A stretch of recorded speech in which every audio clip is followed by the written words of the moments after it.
English with Deck. Oh, the belly is full, the heart is content, the brain is busy. I have a cup of tea. I accidentally forgot it was Sunday today. Oh my gosh, there we go again. I forgot it was Monday. So after dinner, instead of having a simple yogurt or something less calorific for my dessert, I had a bowl of ice cream with some homemade oat bars, which, although the oat bars are very healthy, they are usually for pre or post run or exercise sustenance, just to keep me going until the next meal, sort of thing. So I don't get any food pains, hunger pains, or end up hangry. But mistakes were made this evening. So after putting the ice cream into the bowl, putting the oat bar in with it, and then sort of mixing it together a little bit, and then I realised it dawned on me. Today's Monday. And then I looked at the ice cream and I thought, well, I could stick to my general rule, no sweet stuff during the week. And then I thought, sod it. Well, what's done is done. I've already started now, so I gave myself a bit of a cheat day.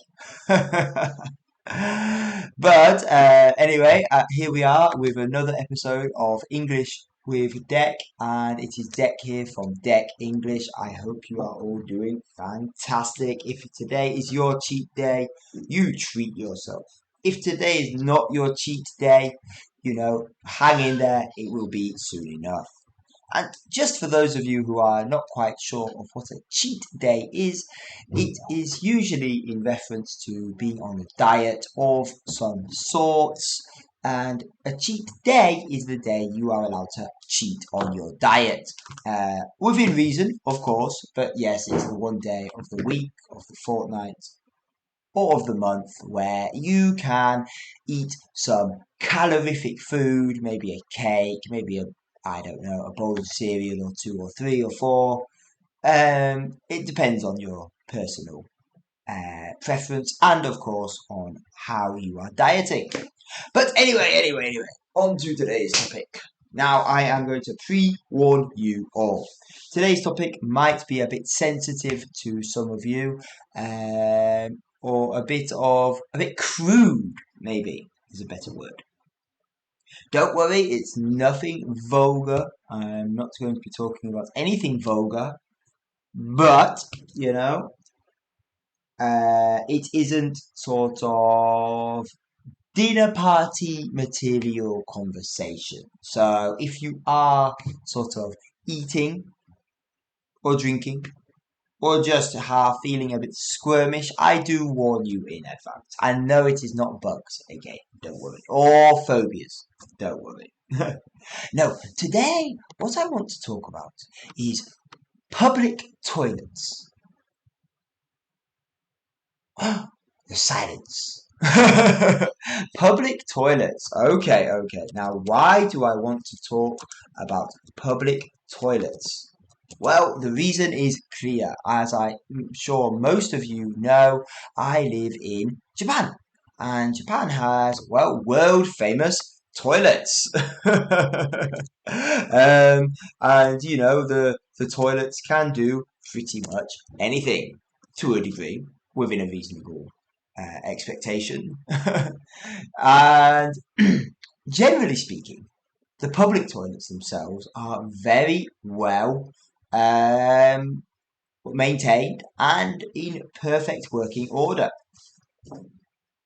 So, before I get onto the Japanese ones, let me explain why, as an Englishman, I am A, forever fascinated by the toilets, and B, that sounds so weird,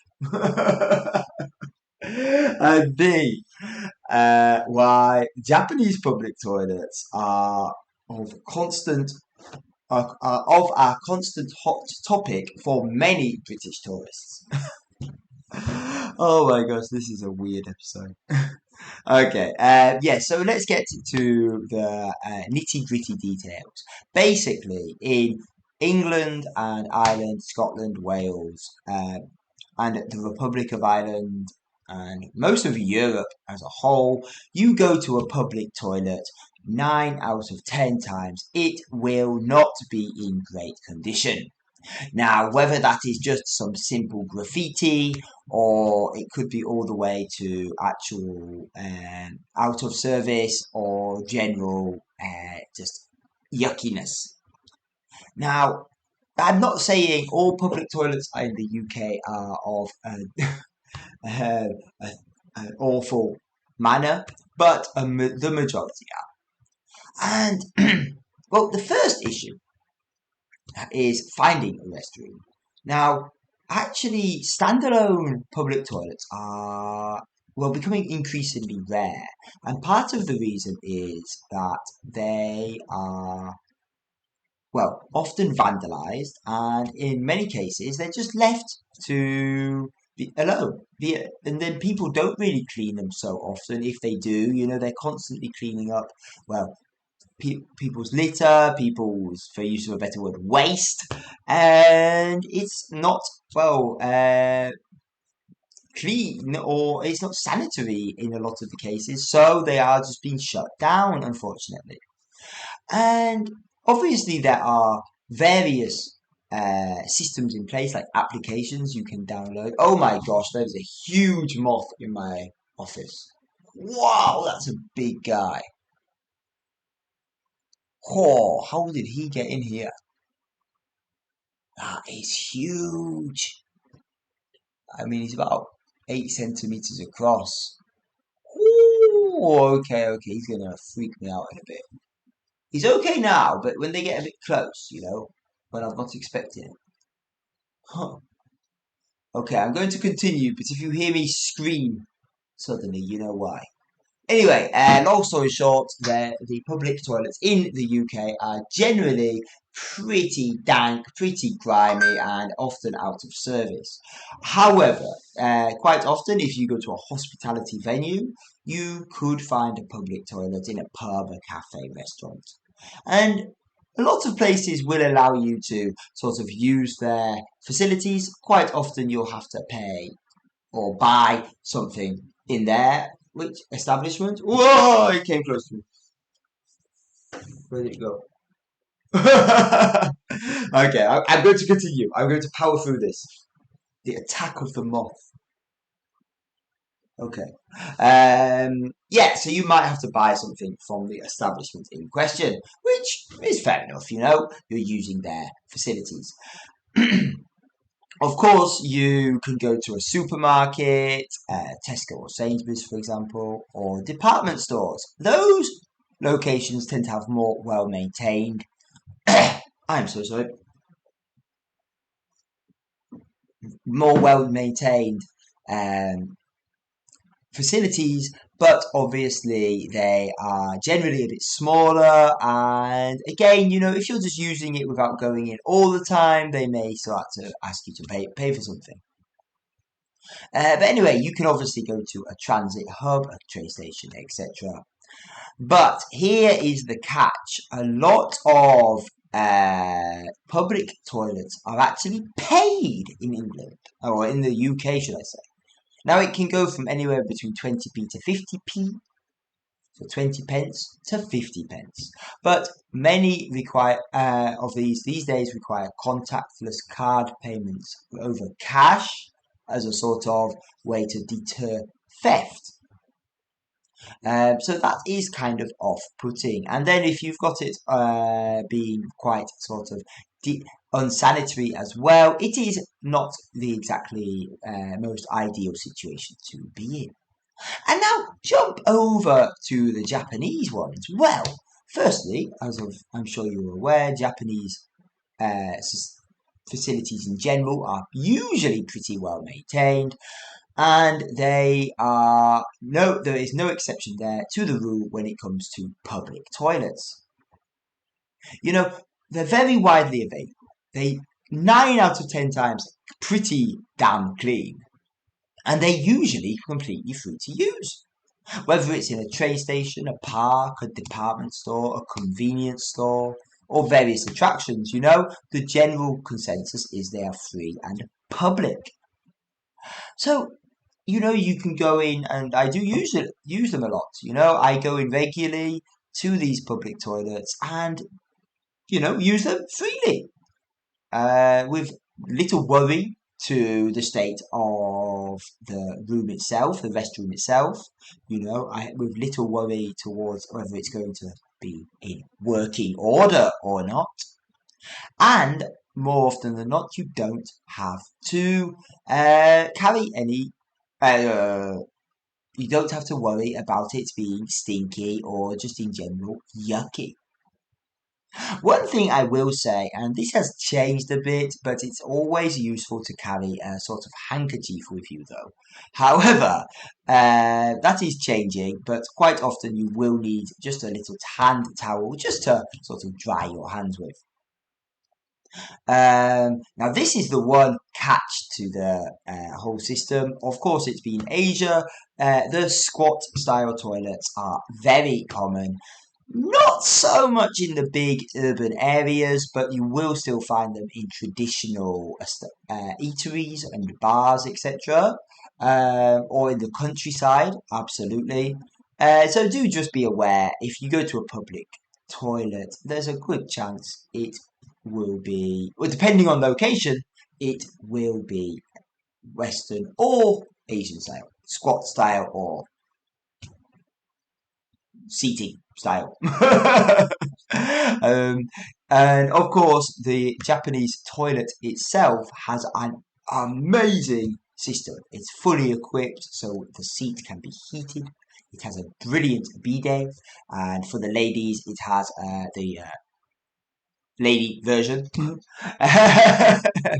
On top of that, it's got a little washlet thing on the top, so you can wash your hands, or at least wet your hands during the process of doing your business.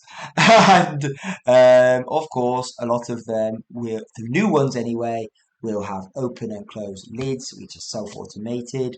And on top of that, maybe release a fragrance, make a noise if you're bothered about that sort of stuff.